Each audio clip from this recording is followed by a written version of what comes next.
Okay, hello everyone. This is CA Kalpak Bangat here, and I am starting with a subject of CA Foundation. ठीक है, मैं आज start करने वाला हूँ CA फाउंडेशन का एक subject that is M law. Sir M का मतलब यहाँ पर है मर्केंटाइल लॉ. ओके, सो ये सब्जेक्ट जो है मर्केंटाइल लॉ, ये हम शुरू करने वाले हैं. इसमें कुछ टॉपिक्स हैं जिनके बारे में हम डिस्कस करेंगे, ठीक है. और एग्जैक्ट हम आज बेसिक इंट्रोडक्शन देखेंगे, कैसे सवाल पूछे जाते हैं वो सब तो हम चैप्टर के साथ साथ आगे बढ़ेंगे, तब हम देख लेंगे how to answer, what is expected. Okay, तो सर आपका लेक्चर हम लोग करेंगे तो हमें क्या क्या करना पड़ेगा, कैसे करना पड़ेगा, क्या है आपके बारे में ऐसा अलग जो हमने आपसे लॉ पढ़ना चाहिए. तो बच्चों मेरे बारे में अलग ऐसा है कि मुझे लॉ इस सब्जेक्ट से बहुत ज़्यादा प्यार है, ठीक है. और दूसरा, मुझे अपने बच्चों से भी बहुत ज़्यादा प्यार है. सर प्यार मतलब बेटा एक ये सब्जेक्ट ऐसा है जिससे मुझे इतना प्यार है क्योंकि ये बहुत लॉजिकल है. मैं इसे बहुत अच्छे से आपको एक्सप्लेन कर पाऊँगा, ये मुझे पता है, बिकॉज मैं ऑलमोस्ट पिछले 10 ईयर्स से सिखा रहा हूँ. Almost 10 years. Okay, at this age also I have been teaching for the past 10 years, and the first subject which I had started teaching was law itself. Plus इतनी मैं आपको guarantee दे सकता हूँ कि मैं आपको अच्छे से सिखाऊंगा क्योंकि लॉ जो है मैंने थ्रू आउट सेल्फ पढ़ा है. सर सेल्फ पढ़ा है मतलब मैंने लॉ को पढ़ के खुद समझ के फिर आंसर लिखे हैं और मुझे लॉ हमेशा से अच्छा गया है. बट सर आपने अगर सेल्फ पढ़ा है तो हम आपसे क्यों पढ़े, क्या हम सेल्फ नहीं पढ़ सकते हो? तो बच्चों एक बात याद रखो, ये जो कोर्स है सीए का फाउंडेशन हो, इंटर हो, प्रोफेशनल हो, ये आप सेल्फ पढ़ सकते हो. बट बेटा मैं लॉ सेल्फ पढ़ पाता था, बट बाकी सब्जेक्ट्स जैसे अकाउंट्स वगैरह के लिए मुझे बहुत ज़्यादा क्लासेस पे डिपेंडेंट रहना पड़ा क्योंकि वहाँ पे मैं थोड़ा वीक था. और लॉ मेरे लिए काफ़ी ईजी, इंटरेस्टिंग और स्ट्रॉन्ग था क्योंकि मेरा रीडिंग स्किल्स अच्छे थे. सो आई विल नॉट से कि सेल्फ करना चाहिए नहीं करना चाहिए, ये आपका डिसीजन है, बट आपको पता होना चाहिए आपकी स्ट्रेंथ कहाँ है, आपकी वीकनेस कहाँ है, किसको सेल्फ करना चाहिए किसको नहीं. लॉ मुझे फाउंडेशन में क्लासेस नहीं मिले इसलिए मैंने सेल्फ की. तो आगे जाके मैंने सोचा अगर एक बार इंटर में कोशिश करके देखते हैं. इंटर में भी ढंग की कोई क्लास नहीं मिली हमारे टाइम पे, बहुत पुराने ज़माने की बातें है ये. तो तभी भी मैंने सेल्फ कर ली, फिर फाइनल के लिए तो इतना मुझे मुश्किल लगा नहीं था. ओके, तो लॉ मैंने सेल्फ किया है, लाइन बाय लाइन पढ़ा है मैंने खुद, इसीलिए मुझे उसे पढ़ाने में इंटरेस्ट है और लोगों को समझाने में. स्टूडेंट से मुझे इसलिए प्यार है क्योंकि पहली बात ये मेरा काम है, स्टूडेंट्स को पढ़ाना और उन्हें पास करवाना, ठीक है. और प्यार का मतलब मुझे आप लोगों की चिंता है. मुझे लगता है कि अगर मैंने इतने एफर्ट्स लिए हैं सीए बनने में और इस सब्जेक्ट को अच्छे से पढ़ के, इसे इंटरप्रेट करके, इसे समझ के अच्छे मार्क्स लाने में मैंने इतने एफर्ट्स लिए हैं, और अगर मैं वो आपके साथ शेयर करूं और उससे आपको थोड़ी बहुत भी हेल्प हो जाए तो it is more than enough for me. मैं उसी में खुश रहूँगा. Okay, so now coming back to this point, हमारा जो ये एम लॉ का सब्जेक्ट है मर्केंटाइल लॉ, ये जो सब्जेक्ट है मर्केंटाइल लॉ, ठीक है. एक बात याद रखिए, पहली बात ये है डिस्क्रिप्टिव नेचर का. सर डिस्क्रिप्टिव मतलब हमें यहाँ पे आंसर्स लिखने पड़ेंगे. We will have to write the answers. This is not an MCQ subject in CA foundation. उसमें भी एम लॉ आपको आता है 60 मार्क्स के लिए, ठीक है. एम लॉ आपको आता है 60 मार्क्स के लिए जिसमें कुछ एक्ट्स हमें पढ़नी है. सर एक्ट्स, यस हमें कुछ एक्ट्स पढ़नी है. एक्ट्स का मतलब ही होता है लॉ, ठीक है. वैसे तो लॉ काफ़ी तरीके के हो सकते हैं, जैसे आपके घर में भी कुछ रूल्स होंगे, ठीक है, कि ये अलाउड है ये नहीं अलाउड है, उसे भी आप लॉ बोल सकते हो. बट हम जो लॉज पढ़ते हैं वो होती है acts which are written, which are accepted by the country. हमारी पार्लियामेंट वगैरह इसे एक्सेप्ट करती है, ठीक है. लॉ के बेसिक्स पे हम बाद में जाएंगे. तो ये था एक छोटा सा introduction about what I am etc. My name is CA Kalpak Bangat, ठीक है. 10+ years of experience. My first subject was law which I started teaching. Okay, तो अब हम हमारा जो फर्स्ट चैप्टर है of CA Foundation, okay मेरा जो फर्स्ट चैप्टर है of CA Foundation that is the Indian Contract Act. Sir Indian contract act पे जाने के पहले कुछ बातें about mercantile law. Indian contract act पे जाने के पहले कुछ बातें अबाउट मर्केंटाइल लॉ। बच्चों आप जैसे आगे बढ़ोगे, सीए इंटर वगैरह में जाओगे, तो आपको और अलग तरीके के लॉज भी पढ़ने पड़ेंगे। ऐसे लॉज पढ़ने पड़ेंगे जो जनरली कंप्लायंस से रिलेटेड है या फिर जनरली ऑफेंसेस से रिलेटेड है। सर ये सब का मीनिंग ऑब्वियसली मैं बताऊंगा। बच्चों कुछ लॉज आपको ऐसे हैं जो कंप्लायंसेस से रिलेटेड है। कंप्लायंस मतलब वो लॉज आपको बताएंगे आपने क्या क्या करना चाहिए अगर कोई पर्टिकुलर एक्टिविटी में आप पार्टिसिपेट कर रहे हो तो, या क्या नहीं करना चाहिए। जैसे एक सिंपल सा एग्जांपल देता हूँ, ट्रैफिक से रिलेटेड जो लॉज होते हैं हमें नहीं पढ़ने हैं। ट्रैफिक से रिलेटेड लॉज हमें नहीं पढ़ने, बट ट्रैफिक से रिलेटेड लॉज आर जनरली दो तरीके की चीज़ें मिक्स है उसमें कंप्लायंसेस की भी बात की है और ऑफेंसेस की भी बात की है। कंप्लायंसेस की बात कैसे की है ट्रैफिक रिलेटेड लॉज में? उन्होंने बोला है भाई साहब आप अगर चलाना चाहते हो तो आपके पास एक वैलिड ड्राइविंग लाइसेंस होना चाहिए, आपकी गाड़ी की कंडीशन अच्छी होनी चाहिए, पोल्यूशन अंडर कंट्रोल होना चाहिए, आपके सर पे हेलमेट होना चाहिए, एक्सेट्रा एक्सेट्रा, आपकी गाड़ी का इंश्योरेंस होना चाहिए। अभी फ़ोन पे भी ऐड आती है, आपने देखा होगा IPL के दौरान, जाने दो ना पास आओ ना, ठीक है। तो obviously add was useless, but उसमें बोला है कि गाड़ी का इंश्योरेंस नहीं है तो आप गाड़ी नहीं चला सकते हो। अब बिना इंश्योरेंस के गाड़ी चलाना ये ऑफेंस है। क्योंकि उस लॉ में लिखा है कि ये कंप्लायंस आपको करना पड़ेगा। कंप्लायंस मतलब उस लॉ को फॉलो करना पड़ेगा। ओके, तो ट्रैफिक से रिलेटेड जो लॉज है बच्चों वो जनरली कंप्लायंस नेचर के होते हैं। तो आप आगे बढ़ोगे तब फाउंडेशन में भी हम एक यूनिट पढ़ने वाले हैं। फाउंडेशन में भी बच्चों हम कंपनी लॉ पढ़ने वाले हैं। कंपनी लॉ बिजनेस से रिलेटेड भी है, बट सबसे मेन कंपनी लॉ में कंप्लायंसेस बहुत ज़्यादा बताई गई है। कंपनी लॉ में बताया गया है कि आप जब कंपनी बनाओगे तो क्या क्या रूल्स फॉलो करने पड़ेंगे, बनाने के पहले, बनाने के वक्त, बनाने के बाद, all that we are going to study. और कंपनीज जनरली बिजनेसमैन खुद बनाते हैं। You know that companies are made by whom? Businesses, and that is why companies are made by businesses. That is also one reason कि this is a part of M law. So what is M law? मैं अभी तक इस सवाल पर हूँ, ठीक है, just a second, I am so sorry. मैं अभी तक इस सवाल पे हूँ कि sir what is M law। बेटा M में मर्केंटाइल लॉ में जो M है उसका मीनिंग क्या है?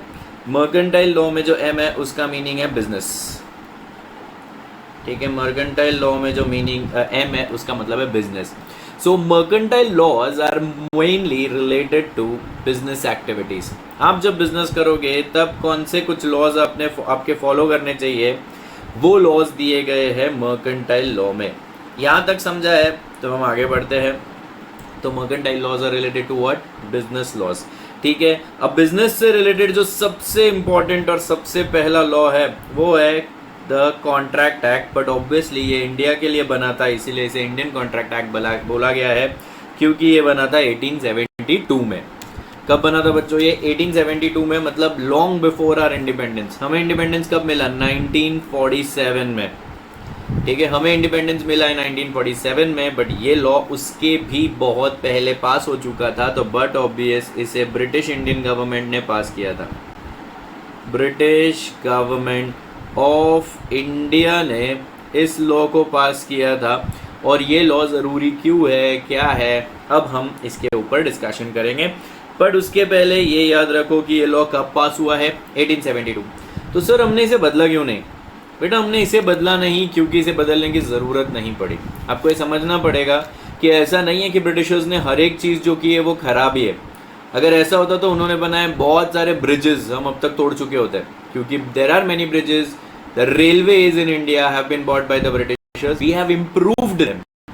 हम रेलवेज को सुधारते गए, हम इन ब्रिजेस को बेटर बनाते गए। अगर वो पुराना हो गया है तब हमने नया ब्रिज बनाया है, अगर ब्रिटिशर्स कुछ करके गए थे तो। याद रखो सब कुछ जो ब्रिटिशर्स ने किया है उसे हमने तोड़ा है या बर्बाद किया है या एक्सेप्ट नहीं किया है, ऐसा नहीं होता है। इसीलिए ये जो एक्ट है, ये जो लॉ है, इंडियन कॉन्ट्रैक्ट एक्ट ऑफ 1872, ये बनाया था ब्रिटिशर्स ने, और इसे ना चेंज करने की ज़रूरत पड़ी है, ना इसकी जगह पे नया कुछ लाने की ज़रूरत पड़ी है, क्योंकि इस लॉ में कुछ नया बहुत बड़ा नहीं आया है। छोटी मोटी चीज़ें आती रही है कॉन्ट्रैक्ट से रिलेटेड, तो वो हमने इंक्लूड ज़रूर की है। ओके, वो हमने इंक्लूड ज़रूर की है। बट ये जो कॉन्ट्रैक्ट एक्ट है वो 1872 से वैसे के वैसे चला जा रहा है, इसे पूरी तरह से चेंज नहीं किया गया, इसीलिए ये उसी नाम के साथ आगे बढ़ेगा, ठीक है। अब इसमें कुछ चीज़ें जो आपको याद रखनी चाहिए, ये सब बाद में। अब कुछ इंपॉर्टेंट चीज़ें जो आपको याद रखनी चाहिए, हम ऐसे ही जाएंगे और क्या क्या सीक्वेंस में पढ़ने वाले हैं वो मैं आपको बताऊंगा, ठीक है, तो सबसे पहले याद रखो ये लॉ सितंबर 1 1872 में पास हुआ था। थोड़ा हाईलाइट कर देता हूँ, दैट विल बी बेटर। ये लॉ सितंबर 1 1872 को पास हुआ था। सर ये डेट याद रखनी है? हाँ बेटा, 4 ही लॉज है जिनको पढ़ना है, तो वो कब कब इम्प्लीमेंट हुए हैं उसका डेट तो याद रखना ज़रूरी है।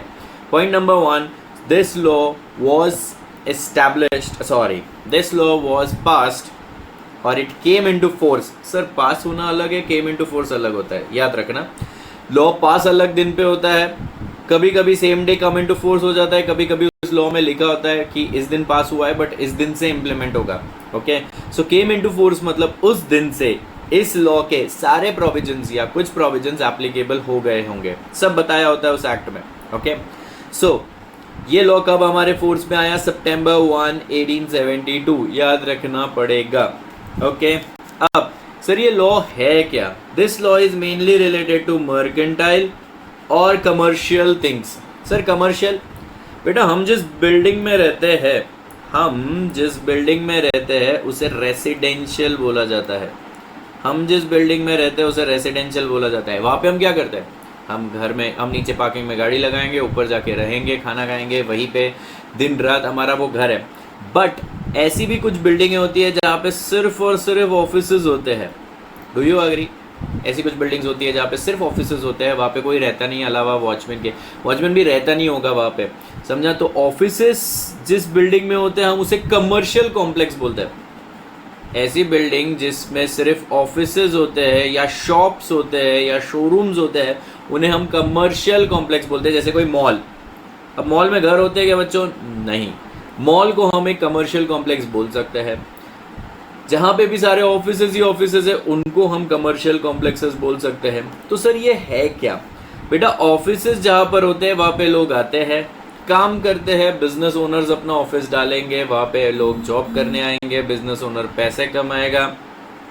ठीक है, बिजनेस ओनर पैसे कमाएगा, एम्प्लॉयज़ को सैलरी देगा, मतलब वहाँ पे हर कोई पैसा कमाने के लिए आ रहा है। उस बिल्डिंग में, कमर्शियल कॉम्प्लेक्स में हर कोई पैसा कमाने के लिए आ रहा है। ठीक है, सो इसीलिए उस कॉम्प्लेक्स का नाम है कमर्शियल कॉम्प्लेक्स, क्योंकि वहाँ पे कमर्शियल एक्टिविटीज़ होंगी। Sir commercial activities are activities related to what? Commercial activities are activities related to business, activities which involve earning money, समझा? So या ट्रेड वगैरह, all these are commercial activities. तो ये जो law है contract act, it is one of the commercial law.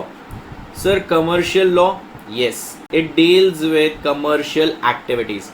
आप जब भी किसी कमर्शियल एक्टिविटी में इन्वॉल्व हो जाओगे, there is a very good chance कि कॉन्ट्रैक्ट एक्ट आपके ऊपर अप्लाई हो चुका है। कमर्शियल एक्टिविटी का एक एग्जाम्पल है buying and selling of goods. Commercial activity का एक एग्जाम्पल है buying and selling of goods.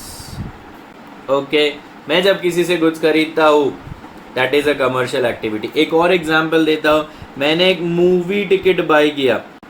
ठीक है, मेरी गर्लफ्रेंड ने मुझे बोला कि सर, मेरी गर्लफ्रेंड मुझे सर नहीं बोलेगी, आई एम सो सॉरी, ठीक है, आदत पड़ गई है। मेरी गर्लफ्रेंड ने मुझे बोला कि भाई चल पिक्चर देखने जाते हैं। भाई बोलेगी, हाँ भाई बोलेगी, तुमको प्रॉब्लम? मेरी गर्लफ्रेंड मुझे भाई बोले, मुझे नहीं प्रॉब्लम। ठीक है, सो मेरी गर्लफ्रेंड ने मुझे बोला कि भाई चल मूवी देखने जाते हैं। मैंने बोला ओके। मैंने एक मूवी टिकट खरीदी। बेटा मैं उनको पैसे दे रहा हूँ, वो मुझे वहाँ पे बैठने के लिए जाके दे रहे, पिक्चर देखने के लिए। हमेशा याद रखना, जब आप मूवी टिकट खरीद के मूवी थिएटर जा रहे हो, वहाँ पिक्चर देखने जाते हैं हम लोग, ठीक है, बनाने नहीं। सो try and understand, movie theatre में मैंने जब टिकट खरीदी, मैंने उनको दिए पैसे। मैं यहाँ पे पैसे लिख रहा हूँ, उन्होंने मुझे दिया टिकट। इट इज़ टिकट, पर ठीक है, उन्होंने मुझे टिकट दिया, मैंने उनको पैसे दिए। ठीक है, फिर मैं वहाँ पे जाके बैठा, उन्होंने मुझे मूवी दिखाई, मैं खुशी खुशी उठ के आ गया। मेरी गर्लफ्रेंड आई नहीं आई, डजंट मैटर टू यू, समझा? So that is again a commercial transaction. बच्चों मैं भले एंटरटेनमेंट के लिए गया था, बट ट्रांजैक्शन कमर्शियल था, ये भी याद रखना। हमेशा buying and selling of goods ही नहीं हो सकता है। मैं वहाँ पे एंटरटेनमेंट के लिए गया था, but this transaction was somehow a commercial transaction. ठीक है, सो ये जो लॉ है, ये एक बहुत इंपॉर्टेंट लॉ है। इन्होंने बोला है contract act is the most important mercantile और कमर्शियल लॉ। ये सभी को अफेक्ट करता है। सर सब कौन? ये देखो, एक सेकेंड ना, आई थिंक मैं दूसरा कलर ट्राई करके देखता हूँ, हाँ बेटर। ये सभी को अफेक्ट करता है, ट्रेड, कॉमर्स, इंडस्ट्री। बच्चों बचपन याद करो अपना बचपन। सर बचपन, कितना बचपन? 12 स्टैंडर्ड 11 स्टैंडर्ड में आपने इन तीनों के बीच का डिफरेंस समझा होगा। Trade, actually trade and commerce is one and the same thing, ठीक है। इंडस्ट्री, ट्रेड एंड इंडस्ट्री, यहाँ पे उन्होंने क्या क्या बोला है? Trade, commerce and industry. हालांकि ट्रेड और कॉमर्स में छोटा सा डिफरेंस आपने पढ़ा है, try and understand. Trade is buying and selling of goods and services. Trade is buying and selling of goods and services. जो लोग ट्रेडर्स को मदद करते हैं उनको हम कॉमर्स बोल सकते हैं। और इंडस्ट्री में आती है मैन्युफैक्चरर्स जनरली। ये आपने डेफिनेशन पढ़ा है, मेरी हैंडराइटिंग को थोड़ी देर इग्नोर करो। मैन्युफैक्चरर्स, तो बेटा मैं एक शॉप डाल के बैठा हूँ, प्लीज़ ध्यान दो। मैं एक शॉप डाल के बैठा हूँ, यहाँ पे मैं मैगी बेचता हूँ। पहले मैं चॉकलेट्स बेचता था, बट अब चॉकलेट बोला तो लोगों के दिमाग में कुछ भी आ जाता है, ठीक है। सो इसीलिए मैं मैगी बेचता हूँ, तो आई एम अ ट्रेडर। ये मैगी मेरे शॉप तक लाने के लिए एक ट्रांसपोर्टर मेरी हेल्प करता है। This is ancillary to trade, ठीक है। हम इसे कॉमर्स बोल सकते हैं, हालांकि कॉमर्स को trader is also a commerce person में बाइंग एंड सेलिंग जो कर रहा है, ट्रांसपोर्ट। और मैगी जिस फैक्ट्री में बन रही है, मैगी जिस फैक्ट्री में बन रही है वो है इंडस्ट्री का part. Generally factories are a part of industry. जब बहुत पहले जब इंग्लैंड भी इंडिया के ऊपर अटैक कर रहा था, ब्रिटिशर्स जब इंडिया पे अटैक कर रहे थे, अटैक नहीं किया था उन्होंने, बट इंडिया में जब उन्हें एक्सपैंड कर रहे थे और इंडिया को कॉलोनाइज कर रहे थे, तब उनके यहाँ पे आया था industrial revolution. Sir industrial revolution मतलब क्या?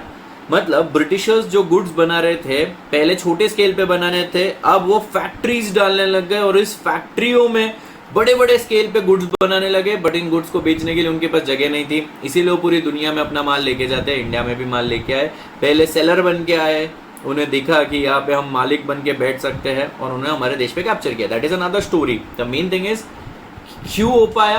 क्योंकि वहाँ पे फैक्ट्रीज में लार्ज स्केल प्रोडक्शन होने लग गया।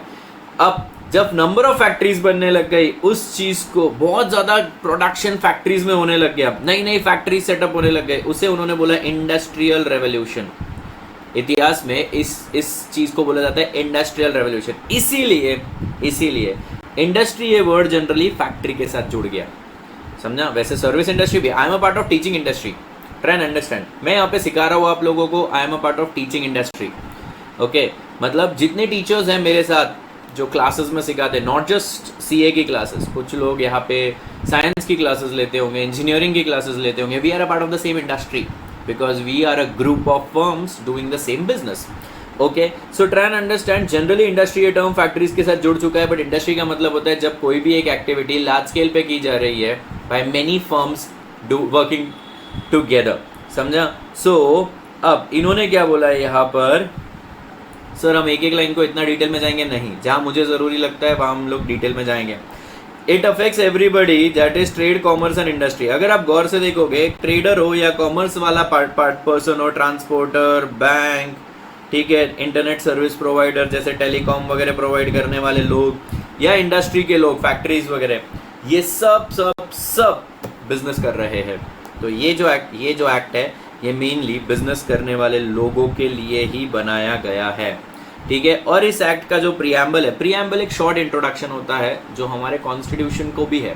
हमारे कॉन्स्टिट्यूशन का भी एक प्रीएम्बल है, पढ़ लेना। It gives a very clear introduction of what this constitution is, okay. So याद रखो क्या बोला इन्होंने, the preamble of the act का शॉर्ट इंट्रोडक्शन बोलता है कि ये एक्ट डिफाइन करने के लिए है लॉज रिलेटिंग टू कॉन्ट्रैक्ट को, कॉन्ट्रैक्ट से रिलेटेड लॉज को डिफाइन करना, उनके लिए बनाई गई है ये एक्ट। और अमेंड करना, अमेंड बाद में पड़ेगा। सर लॉ को डिफाइन करना मतलब क्या? एक बात बताओ, एकदम सिंपल सी चीज़ है, एकदम सिंपल सा एग्जाम्पल देके मैं आपको समझाऊंगा। अब हम लोग चलाते हैं कार्स, ठीक है। हम जब कार चलाते हैं, अब जब पुराने ज़माने की बात करते हैं, 200-300 साल पहले की बात करते हैं, 300 साल पहले कार्स हुआ नहीं करती थी, देयर वर नो कार्स। तो सपोज कोई राजा था, ठीक है, और लॉ बनाने का काम कोई भी राजा ही करता है, ठीक है। अब उस जमाने में कार्स थी ही नहीं, अगर कार नहीं थी तो कार से रिलेटेड लॉ ही नहीं बना था। तो अब जब कार आ चुकी है तब इन्हें ज़रूरत पड़ी कि यार लॉ बनाना चाहिए। फिर इन्होंने देखा अरे इंडिया में सारी गाड़ियाँ राइट हैंड ड्राइव है, तो इन्होंने बोला भैया लेफ्ट से गाड़ी चलाना, अगर तू राइट में चलाएगा तो हम उसे रॉन्ग साइड मानेंगे। तो रॉन्ग साइड क्या होता है, ये ट्रैफिक लॉज में क्लियरली डिफाइंड है, ये ट्रैफिक लॉज में क्लियरली डिफाइंड है कि रॉन्ग साइड किसको बोलेंगे। तो लॉ बनाना यही मेन पार्ट होता है लॉ में। लॉ, हर लॉ, उस लॉ में कौन सी चीज़ें अलाउड है, कौन सी चीज़ें नहीं अलाउड है, ठीक है, ये सब सब सब डिटेल में बताता है, डिटेल में डिफाइन करता है, समझा। तो कॉन्ट्रैक्ट एक्ट क्लियरली डिफाइन करेगा what is a contract, every law. अगर कॉन्ट्रैक्ट एक्ट में बोला है कि ऐसा ऐसा करने से कॉन्ट्रैक्ट बनता है तो बनता है। एग्जाम्पल देता हूँ, मिस्टर एक्स खड़ा है यहाँ पे, मिस वाई खड़ी है यहाँ पे। मिस्टर एक्स ने मिस वाई को देख के आंख मारी, बहुत ही वेग एग्जाम्पल है बट शांति से सुनो। मिस्टर एक्स ने मिस वाई को देख के आंख मारी। कॉन्ट्रैक्ट एक्ट में लिखा था कि अगर आप आंख मारते हो, ऐसा कुछ लिखा नहीं है कॉन्ट्रैक्ट एक्ट में, एक एग्जाम्पल बताने की कोशिश कर रहा हूँ। कॉन्ट्रैक्ट एक्ट में लिखा था कि अगर आप आंख मारते हो तो आप हाँ बोल रहे हो। मिस वाई ने कुछ पूछा था शायद मिस्टर एक्स को, और मिस्टर एक्स ने आंख मार दी, और कॉन्ट्रैक्ट एक्ट में लिखा था आंख मारना इज इक्वल टू यस। उन्होंने डिफाइन किया था कि आंख मारने का मतलब यस होता है। तो अब मिस्टर एक्स अगर हाँ बोलना चाहता था तो अच्छी बात है, बट अगर मिस्टर एक्स ना बोलना चाहता था बट उसने आंख मार दी, और कॉन्ट्रैक्ट एक्ट में लिखा है कि भाई आंख मारना यस है, तो कॉन्ट्रैक्ट एक्ट के हिसाब से मिस्टर एक्स ने हाँ बोला है। ये क्यों ऐसा हुआ, क्योंकि कॉन्ट्रैक्ट एक्ट क्लियरली डिफाइन करता है laws relating to contract. Contract act सब कुछ डिफाइन करेगा लॉज रिलेटिंग टू कॉन्ट्रैक्ट को। सर इसका मतलब एक और बहुत अच्छा एग्जांपल बताऊंगा मैं जब हम कॉन्ट्रैक्ट एक्ट की डेफिनेशन पे जाएंगे। तो ये सब आगे का छोड़ दो, इस एक्ट में हम एक्चुअली अब सीक्वेंस में डिफाइन के ऊपर अभी भी अटका हुआ हूँ। डिफाइन का मीनिंग आप लोगों को बताऊंगा। अभी इस एक्ट को हम पढ़ने वाले हैं 3 पार्ट्स में। ये जो लॉ है ऐसा वैसे कोई डायरेक्टली 3 पार्ट्स में डिवाइडेड नहीं है, बट एक कॉन्ट्रैक्ट के ऊपर क्या क्या पढ़ सकते हैं ध्यान दो।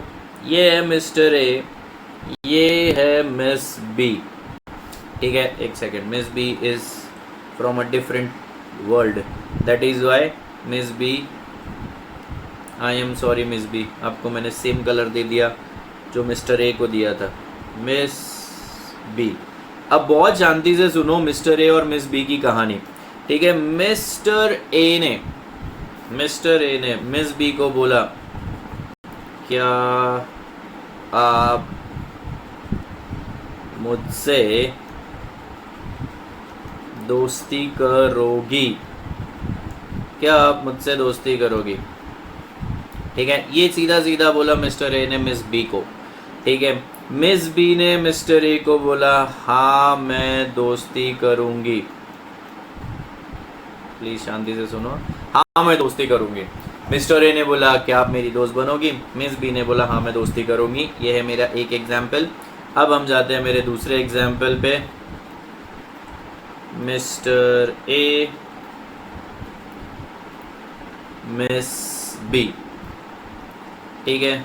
अब मेरे दूसरा एग्जाम्पल सुनो। मिस्टर ए ने मिस बी को बोला क्या आप मेरा घर रेंट पे लोगे, क्या आप मेरा घर रेंट पे लोगे 10,000 रुपये पर मंथ से।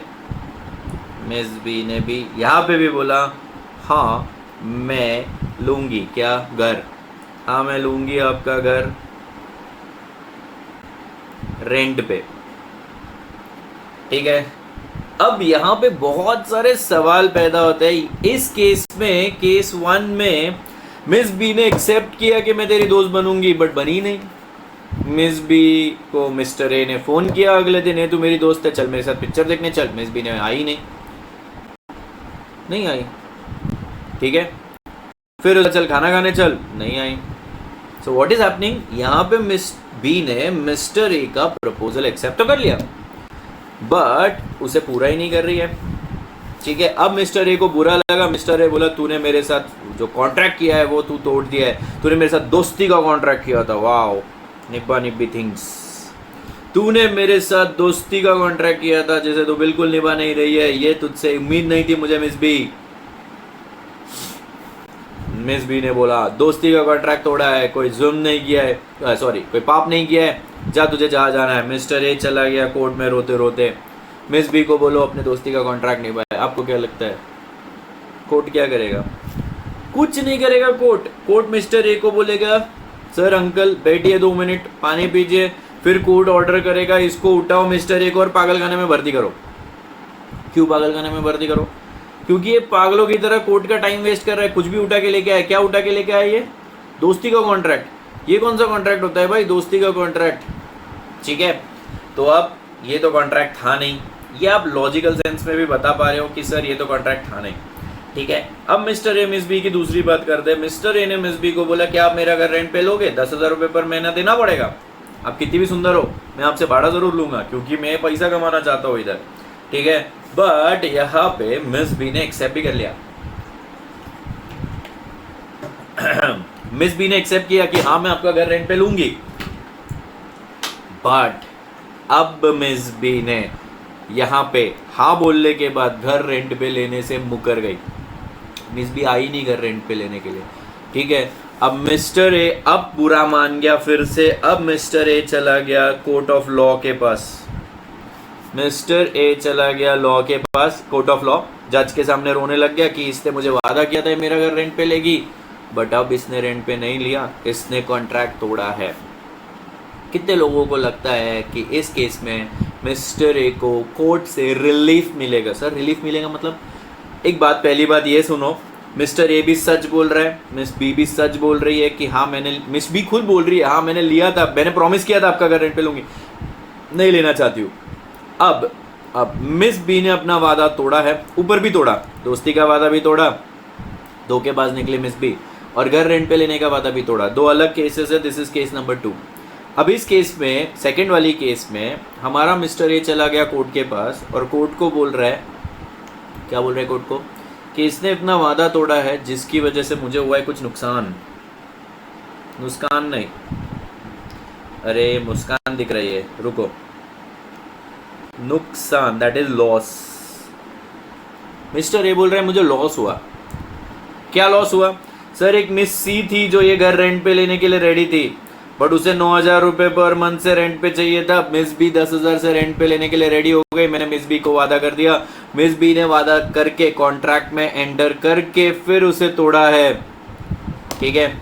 आप बताओ, मुझे अब इंसाफ मिलना चाहिए। मुझे इस महीने, चलो मिस सी अभी भी लेने के लिए रेडी है, मिस सी ये घर अभी भी रेंट पे लेने के लिए रेडी है, बट अब मुझे जो 10,000 एक्सपेक्टेड थे वो नहीं मिलेंगे। तो मिस बी को बोलो कि उसका वादा तोड़ने की वजह से जो मुझे नुकसान हुआ है वो भर के दे। पहली बात, क्या कोर्ट मिस्टर ए को इस केस में एंटरटेन करेगा? तो अब यहाँ पे सबसे इंपॉर्टेंट चीज ये समझो, कोर्ट तभी एंटरटेन करेगा अगर ये कॉन्ट्रैक्ट है। अगर ये क्या है? कॉन्ट्रैक्ट है, तो कोर्ट इसे एंटरटेन करेगा। कोर्ट बोलेगा भाई अगर तेरे और मिस बी के बीच में कॉन्ट्रैक्ट हुआ है और मिस बी ने कॉन्ट्रैक्ट तोड़ा है तो मैं तेरी मदद कर पाऊंगा। तो सबसे पहली बात, सर कॉन्ट्रैक्ट हुआ है कि नहीं हुआ है? सर कॉन्ट्रैक्ट हुआ कि नहीं हुआ?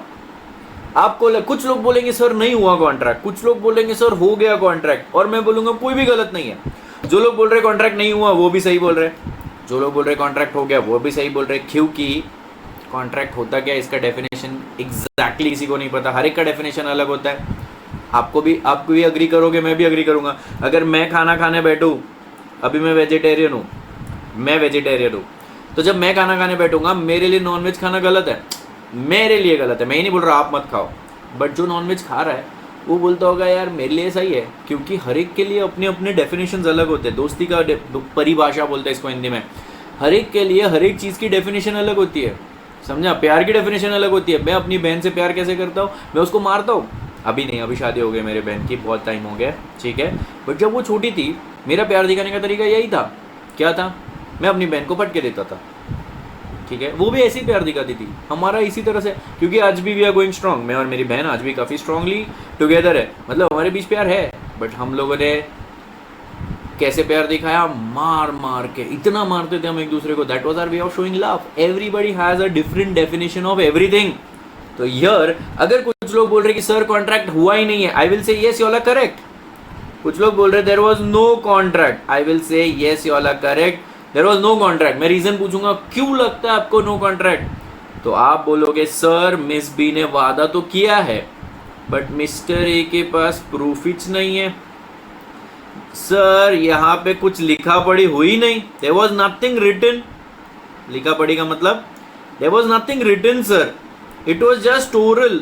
How can oral things be contract? मैं तो वैसे कुछ भी किसी को भी ओरली प्रॉमिस कर देता हूँ, how can it be a contract? Okay, so कुछ लोग बोलेंगे this is not a contract because proof नहीं है मिस्टर ए के पास। वो कोर्ट में जाके खड़ा हो जाएगा कि सर मिस बी ने वादा किया था, मिस बी बोलेगी नहीं किया तो जा। अब मिस्टर ए क्या कर लेगा? ठीक है, अब वो कोर्ट का काम है इसे इनमें से कौन सच बोल रहा है कौन झूठ बोल रहा है ढूंढना। But try and understand what I am trying to say is if you all are saying कि सर ये रिटर्न नहीं है इसलिए कॉन्ट्रैक्ट नहीं है, आपके हिसाब से शायद आप सही बोल रहे हो। कुछ लोग बोलेंगे yes sir it is a contract क्योंकि मिस बी के भरोसे पे बैठा था ए, जिसका नुकसान हो गया। मैं बोलूंगा आप भी सही हो। इसीलिए ये जो कंफ्यूजन हो रहा है ना, कुछ लोगों को लग रहा है सही है, कुछ लोगों को लग रहा है गलत है। इसीलिए सबसे पहले कॉन्ट्रैक्ट एक्ट ने हमें ये बताया, उन्होंने डिफाइन किया कि what exactly is a contract. उन्होंने बहुत क्लियरली डिफाइन किया कि what exactly is a contract, कब बोला जाएगा कॉन्ट्रैक्ट हुआ है। ठीक है, फिर अब कॉन्ट्रैक्ट हो तो गया, ये कब बोला जाएगा उन्होंने बोला।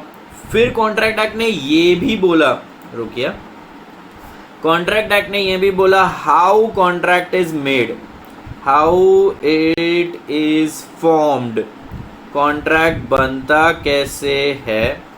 फिर हमें कॉन्ट्रैक्ट एक्ट ने बोला बना लिया कॉन्ट्रैक्ट कैसे बनाया। एक और एग्जांपल, मैं आपके पास आके बोलता हूँ यार आपने एक कार रखी हुई है आपके इसमें पार्किंग में, आपके पार्किंग में एक कार है जिसके ऊपर एक फॉर सेल का बोर्ड लगा है, नीचे आपका फ़ोन नंबर लिखा हुआ है।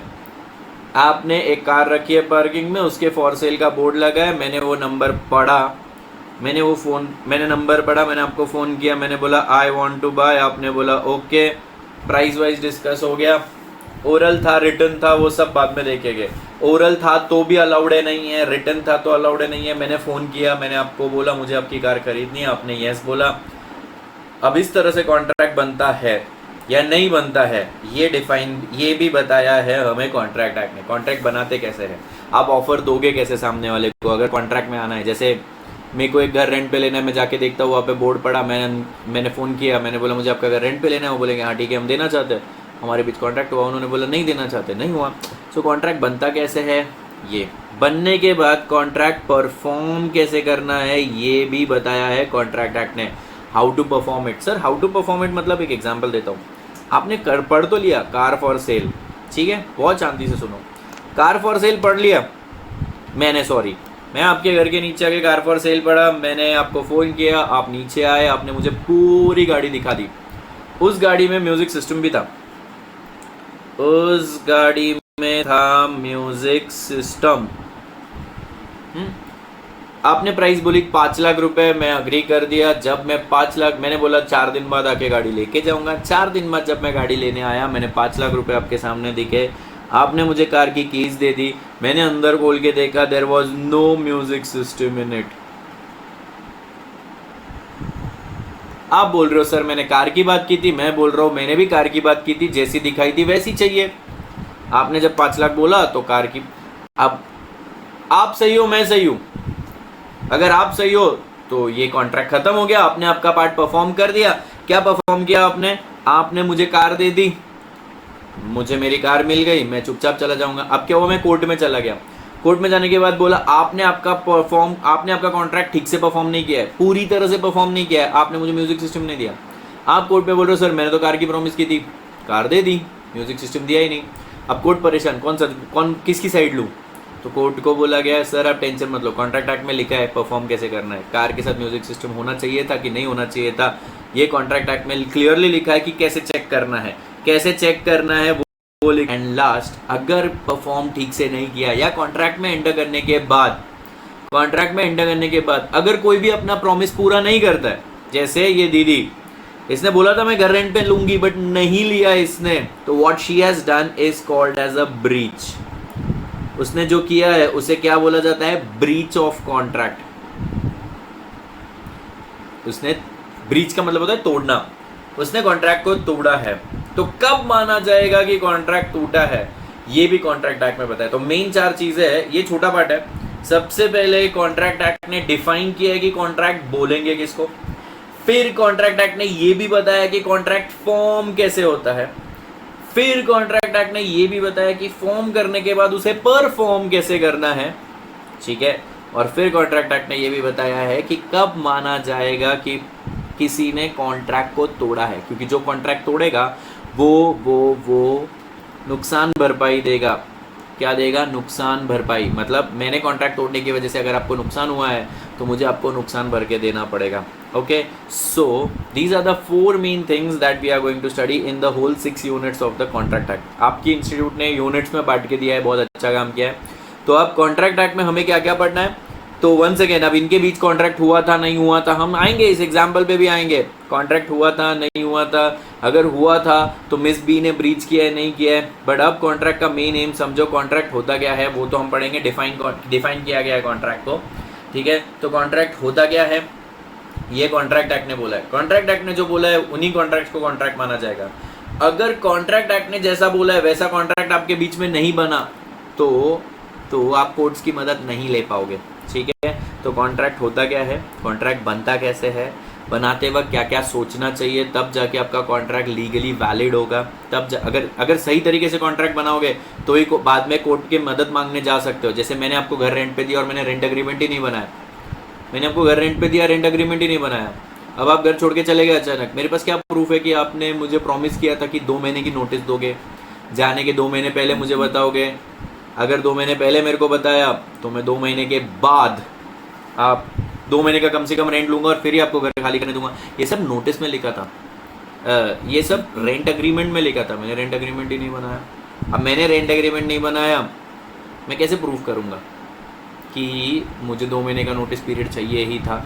इसीलिए याद रखो, बहुत सारी चीज़ें हमें यहाँ पे पढ़नी है but it is very logical, याद रखना बहुत लॉजिकल। तो अब हम सबसे पहले पार्ट पे जाते हैं, हम आज यही तक करने वाले हैं। हम सबसे पहले पार्ट पे जाते हैं, व्हाट इज अ कॉन्ट्रैक्ट। बहुत सिंपल और एक छोटी सी लाइन में इन्होंने डिफाइन कर दिया है, कॉन्ट्रैक्ट एक्ट ने डिफाइन किया है। कॉन्ट्रैक्ट एक्ट में जो बोला है उसी को कॉन्ट्रैक्ट माना जाएगा, समझा। सपोज मैं अपना दोस्तों के साथ बैठा हूँ, मैंने अपने दोस्त को वादा किया कि मैं अपनी गाड़ी तुझे ही बेचूंगा, नहीं गाड़ी वाड़ी सच में, मैंने अपने दोस्त को वादा किया कि तू ही मेरा बेस्ट फ्रेंड रहेगा जिंदगी भर, बॉयफ्रेंड नहीं है बेस्ट फ्रेंड। मैंने अपने दोस्त को वादा किया तू ही मेरा बेस्ट फ्रेंड रहेगा जिंदगी भर। उसने बोला चल कॉन्ट्रैक्ट कर मेरे साथ, ठीक है। उसने अपने हाथ काट लिया, मैंने अपना हाथ काट लिया, हमने मिला लिया और हो गया हमारा कॉन्ट्रैक्ट। ये हो गया हमारे बीच का कॉन्ट्रैक्ट। कॉन्ट्रैक्ट एक्ट बोलता है ये सब तुम्हारा देखो, ये चोचले हमको नहीं मालूम। हम जनरली बिजनेस में होने वाले कॉन्ट्रैक्ट्स की बात करेंगे, कमर्शियल नेचर के कॉन्ट्रैक्ट्स की बात करेंगे, ठीक है। और हमने जिसको बोला है उसी को हम कॉन्ट्रैक्ट मानेंगे। तो कॉन्ट्रैक्ट एक्ट ने किसको कॉन्ट्रैक्ट बोला है? कॉन्ट्रैक्ट एक्ट बोलता है a contract is nothing but an agreement that is enforceable by law. 2 parts में बात की है कॉन्ट्रैक्ट एक्ट ने। क्या बोला है कॉन्ट्रैक्ट एक्ट ने? कॉन्ट्रैक्ट एक्ट ने बोला है कि अगर आपके बीच में एक अग्रीमेंट हुआ है, क्या हुआ है? अग्रीमेंट, ऐसा agreement which is enforceable by law, ऐसा agreement which is enforceable by law, तो ही उस अग्रीमेंट को हम कॉन्ट्रैक्ट बोलेंगे। तो इस अग्रीमेंट को हम क्या बोलेंगे बच्चों? इस प्यार को क्या नाम दिया है उन्होंने? इस प्यार को नाम दिया है contract. Agreement enforceable by law is a contract. इसीलिए मैं आगे ज्यादा देखो, आपका मॉड्यूल बहुत ब्यूटीफुल है, अगर आप मॉड्यूल को एक एक लाइन पढ़ो तो बहुत अच्छे से आपको समझ जाएगा। तो अब इससे हमें पता चलता है कॉन्ट्रैक्ट में 2 चीजें होनी चाहिए।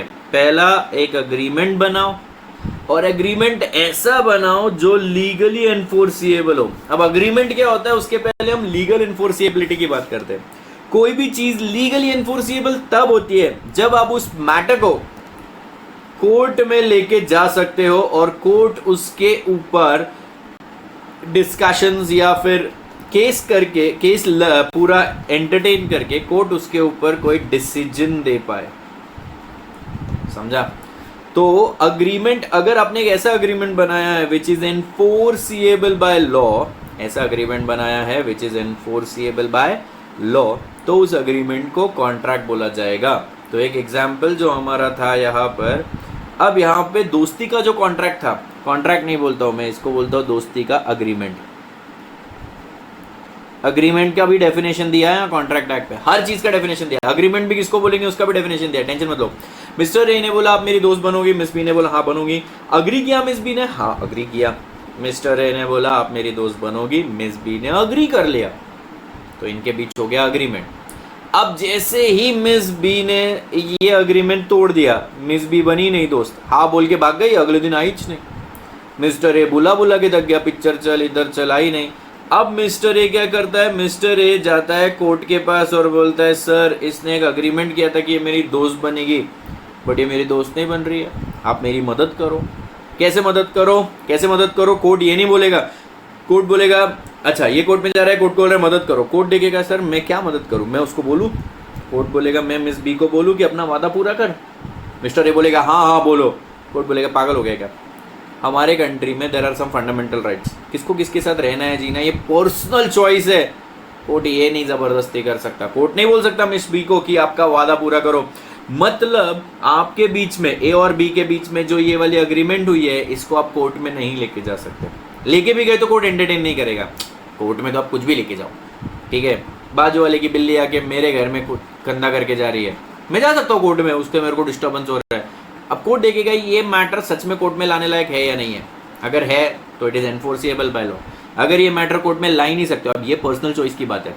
ये किस चीज़ की बात है बच्चों? Personal choice. ये मिस बी के पर्सनल चॉइस की बात है, उसको किससे दोस्ती करनी है किससे नहीं, उसको कोई फोर्स नहीं कर सकता। तो ऐसे केस में कोर्ट बोलेगा मिस्टर ए सॉरी, ये वाला वादा पूरा करने के लिए हम मिस बी को फोर्स नहीं कर सकते, आप इस मैटर को हमारे पास ला ही नहीं सकते हो। अब यहाँ पे बात करते हैं। मिस्टर ए ने मिस बी को बोला आपको मेरा घर रेंट पे चाहिए क्या 10,000 रुपये पे? मिस बी ने हाँ बोल दिया। हाँ बोलने के बाद आई ने लेने को अग्रीमेंट बनाया बट कुछ बोला नहीं, आई नहीं, या ओरली भी हुआ रहेगा तो भी बात का बाद में देखते हैं। बट अब इस केस में जब वो नहीं आई, मिस्टर ए गया कोर्ट के पास, कोर्ट को बोला कि मिस बी ने एक अग्रीमेंट किया था। अग्रीमेंट है, क्लियर अग्रीमेंट है।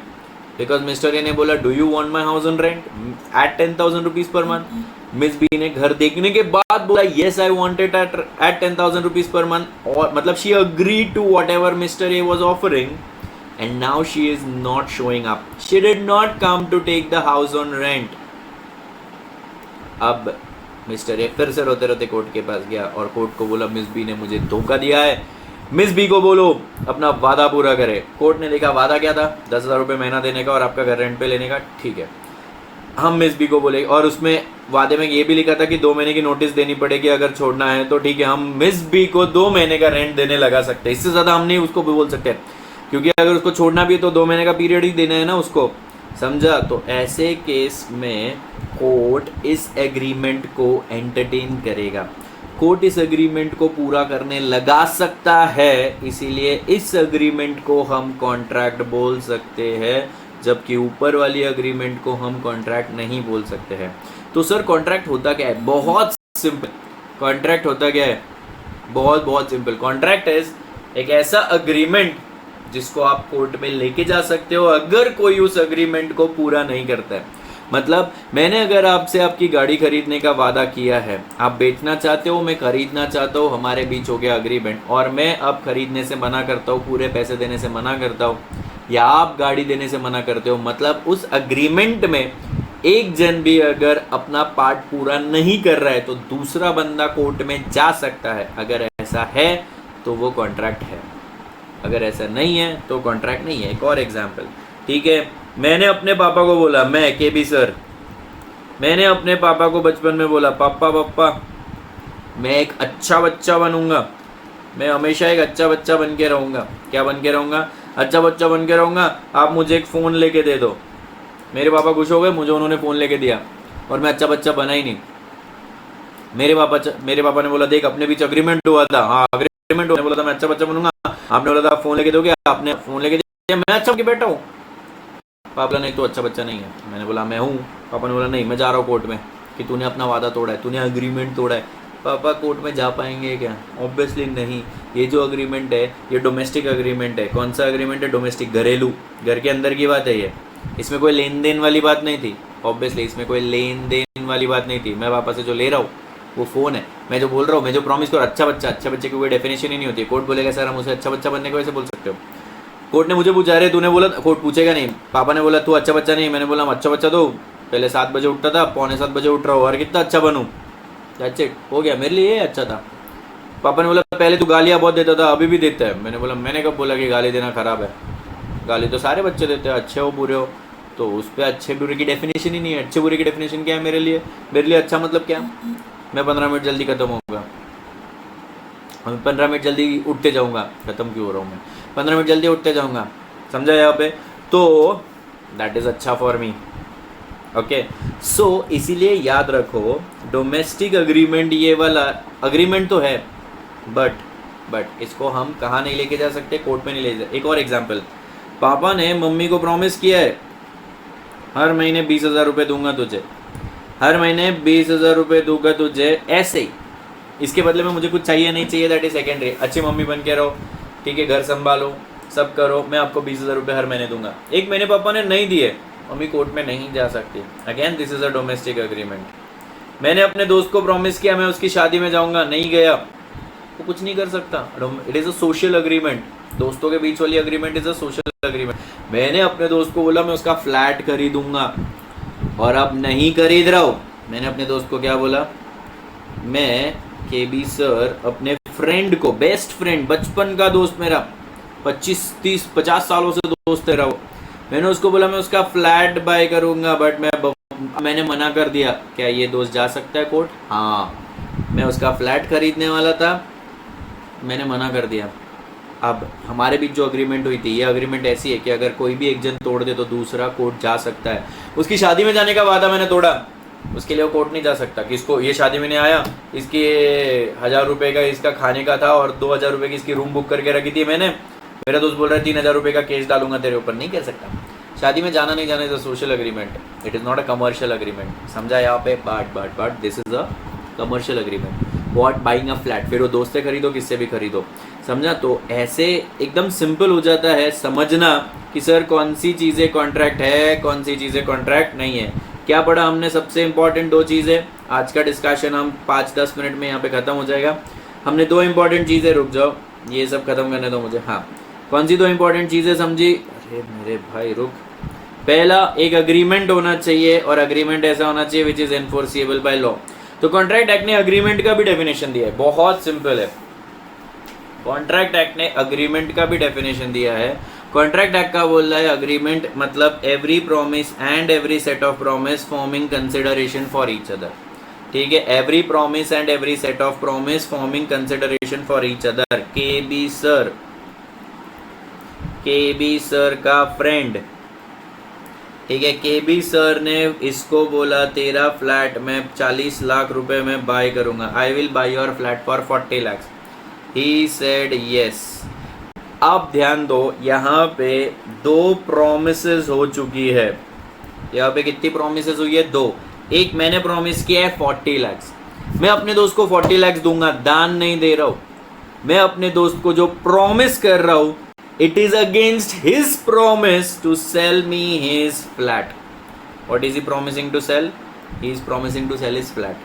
मतलब हमारे बीच में एक अग्रीमेंट तब होता है जब मैं आपको कुछ प्रॉमिस करता हूँ और उसके बदले में आप मुझे प्रॉमिस कुछ देते हो। उसके बदले में मैं अपने दोस्त को ऐसे बैठे बैठे बोला मैं तेरे को 40 लाख दे दूंगा रे, उसने बोला हाँ ठीक है दे दे, उसके बदले मैंने कुछ उससे मांगा ही नहीं। ठीक है, तो this is not a contract. ठीक है, मैंने उसको 40 लाख देने का वादा कर दिया, उसने हाँ बोल दिया, वो लेकिन वो चला गया। 4 महीने हो गए, 10 महीने हो गए, मैं 40 लाख दे ही नहीं रहा। वो कोर्ट में जाएगा, बोलेगा कोर्ट ये मेरे को 40 लाख रुपए नहीं दे रहा है। कोर्ट बोलेगा उसके बदले में तू क्या दे रहा है उसको, मैंने तो कुछ मांगा ही, बोला ही नहीं था देने का। मेरा दोस्त बोलेगा मैंने कुछ देने का बोला ही नहीं था, मैं क्यों दूँ। कोर्ट बोलेगा फिर हम उसको कैसे 40 लाख मांगेंगे। तो आप बोलोगे, मेरा दोस्त बोलेगा अरे हमारे बीच अग्रीमेंट हुआ है ना, अग्रीमेंट हुआ था, उस तो बोला था 40 लाख, मैंने यस बोला, agreement, he said I will give you, I said yes. समझा क्या हो रहा है? समझा केबी सर अपने फ्रेंड को बोल रहे मैं तुझे 40 लाख दूंगा, 40 लाख, लाख नहीं लाख, ठीक है। मैंने बोला अपने फ्रेंड को मैं 40 लाख दूं क्या तेरे को? आपको क्या लगता है वो यस बोलेगा कि नहीं बोलेगा? हाँ वो यस बोलेगा। वो यस बोलते उसे लगता है कि उसने अग्रीमेंट कर ली, मुझे भी लग रहा है मैंने अग्रीमेंट कर ली, मेरे को लग रहा है मेरा अग्रीमेंट हो गया है, मेरे को 40 लाख देना ही पड़ेगा, उसको भी लग रहा है कि हमारे बीच अग्रीमेंट हो गया, 40 लाख देना ही पड़ेगा, उसको मिल जाएंगे। अब मैंने नहीं दिए 40 लाख, ये बंदा चला गया कोर्ट, ठीक है। कोर्ट ने बोला कि क्यों आए हो? इसने बोला कौन? मेरा दोस्त, कि हमारे बीच एक कॉन्ट्रैक्ट हुआ है। कॉन्ट्रैक्ट? हाँ, हमारे बीच एक अग्रीमेंट हुआ था जो एनफोर्सेबल बाय लॉ भी है। कोर्ट ने बोला क्या अग्रीमेंट हुआ था? हमारे बीच अग्रीमेंट हुआ था कि कल्पक सर मुझे 40 लाख रुपए देने वाले हैं।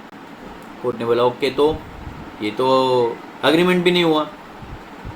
अभी मेरे दोस्त की लग गई, कोर्ट बोल रहे अग्रीमेंट भी नहीं हुआ। कॉन्ट्रैक्ट का डेफिनेशन क्या है? पहले एक अग्रीमेंट बनाओ, वो ऐसा होना चाहिए जो एनफोर्सिएबल बाय लॉ है, तो उसे कॉन्ट्रैक्ट बोलेंगे। मेरा दोस्त बोल रहा है हमारे बीच कॉन्ट्रैक्ट हुआ है, कोर्ट बोल रहे तो अग्रीमेंट भी नहीं है। मेरा फ्रेंड परेशान, मैं खुश। मेरा फ्रेंड बोलता है सर ऐसे कैसे अग्रीमेंट नहीं हुआ? आई मीन मिलॉर्ड, अग्रीमेंट तो हुआ ना, उसने बोला मैं दूंगा, मैंने बोला यस। कोर्ट ने बोला सर ये आपकी लैंग्वेज में अग्रीमेंट हुआ है, कॉन्ट्रैक्ट एक्ट की भाषा में नहीं। ये जो अग्रीमेंट आप जो बोल रहे हो अग्रीमेंट है, ये आपकी भाषा में अग्रीमेंट है, कोर्ट की भाषा, कॉन्ट्रैक्ट एक्ट की भाषा में ये अग्रीमेंट नहीं है। कॉन्ट्रैक्ट एक्ट की भाषा में अग्रीमेंट वो है जब दो प्रोमिसेस होती है और वो दोनों एक दूसरे के बदले में होती है, अलग अलग नहीं होनी चाहिए। मैं आज वादा कर रहा हूँ 40 लाख दूंगा, मेरा दोस्त 2 महीने बाद वादा कर रहा है मैं तुझे फ्लैट दूंगा, ये भी अग्रीमेंट नहीं है। कॉन्ट्रैक्ट एक्ट क्लियरली बोल रहा है कि यहाँ पे अग्रीमेंट तब होगा जब दो प्रोमिसेस की गई है as consideration for each other, एक दूसरे के बदले में। कंसिडरेशन एक दूसरे के बदले में, समथिंग इन रिटर्न। यहाँ पे कंसिडरेशन का मीनिंग है समथिंग इन रिटर्न। तो मैं जब प्रॉमिस कर रहा हूँ मैं 40 लाख दूंगा, मैं जब प्रॉमिस कर रहा हूँ कि मैं 40 लाख दूंगा, आप उसके बदले में एक और प्रॉमिस कर रहे हो कि मैं फ्लैट दूंगा। मतलब दीज प्रोमिसेस आर रेसिप्रोकल। यहाँ पे एक दूसरे के बदले में दी गई प्रोमिसेस है। मेरे 40 लाख के प्रॉमिस के बदले में आप फ्लैट देने का प्रॉमिस कर रहे हो, आपके फ्लैट के बदले में मैं 40 लाख देने का प्रॉमिस कर रहा हूँ। इसका मतलब अगर आप फ्लैट नहीं देते हो तो मैं 40 नहीं दूंगा, अब मैं 40 नहीं दे रहा हूँ तो आपकी फ्लैट देने की लाइबिलिटी नहीं बचती। हाँ, कॉन्ट्रैक्ट हो गया है, मैं 40 देने का वादा कर चुका हूँ, आप फ्लैट देने का वादा कर चुके हो, बाद में आपका मूड चेंज हो गया, आप फ्लैट नहीं देना चाहते हो, that is breach of contract. तब क्या होता है वो तब देखेंगे, बट आज क्या हो रहा है हमारे बीच? आज कॉन्ट्रैक्ट बना है क्योंकि ये promises are consideration for each other, मतलब एक दूसरे के बदले में दी गई है। तो वंस अगेन आपकी लैंग्वेज में अग्रीमेंट क्या है? आपकी लैंग्वेज में ये भी अग्रीमेंट है जहाँ पे आपने वादा किया, मैंने वादा किया मैं 40 लाख दूंगा, आपने हाँ बोल दिया, आपको लगता है ये अग्रीमेंट है, कोर्ट बोलता है ये अग्रीमेंट आपके हिसाब से कॉन्ट्रैक्ट एक्ट के हिसाब से नहीं है। कॉन्ट्रैक्ट एक्ट के हिसाब से अग्रीमेंट कब बनता है? when there are two promises which are made in consideration for each other, ठीक है। और अगर ये promises in consideration for each other बन गई, फिर उसमें एक और चीज देखी जाती है, whether it is enforceable by law। promise का definition अगले लेक्चर में देखेंगे हम लोग। An agreement to become a contract must give legal obligation, मतलब a duty, ये duty नहीं, a duty enforceable by law। इसका मतलब सिर्फ अग्रीमेंट बना के नहीं चलता, अगर उस अग्रीमेंट में एक भी जन मुकर जाता है, मेरा फ्रेंड अगर मुकर गया, फ्लैट नहीं देना चाहता हूँ, it was his legal duty to do it, because मैं उसके बदले में उसने जितने पैसे मांगे वो देने के लिए रेडी हूँ। या उसने मांगे थे 50, मैंने बोला मैं 40 में दूंगा और उसने हाँ बोल दिया, वो जितना मांग रहा है मैं उतना देने के लिए रेडी हूँ, तो उसके ऊपर एक लीगल ड्यूटी है कि he should give me the flat. Okay, उसके ऊपर क्या बन गया? Legal duty. समझा? तो contract is an agreement nothing but an accepted proposal, सब डिटेल में देखेंगे, विच is enforceable by law. Okay, so I hope आपको इतना समझा होगा। हम सिर्फ कॉन्ट्रैक्ट के डेफिनेशन पे आए हैं, ये पार्ट हमारा अभी भी बचा है, प्रॉमिस होता क्या है देखेंगे, और इस डेफिनेशन को हम लर्न भी करेंगे और फिर हम लिखना भी स्टार्ट करेंगे। क्या क्या लिखना है, कैसे लिखना है, एग्जाम्पल्स बहुत सारे आपकी टेक्स्ट बुक में भी दिए हुए हैं, विच आर रियली गुड। ठीक है, so once again have a great day.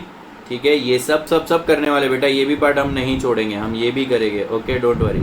So I hope आपको समझा हो, अगर फास्ट है तो आप मुझे बता सकते हो। We will soon meet in the next lecture and continue from here. Okay, have a great day everyone, thank you and bye bye from Your Sir Kalpak Bangat. Thank you. Bye bye.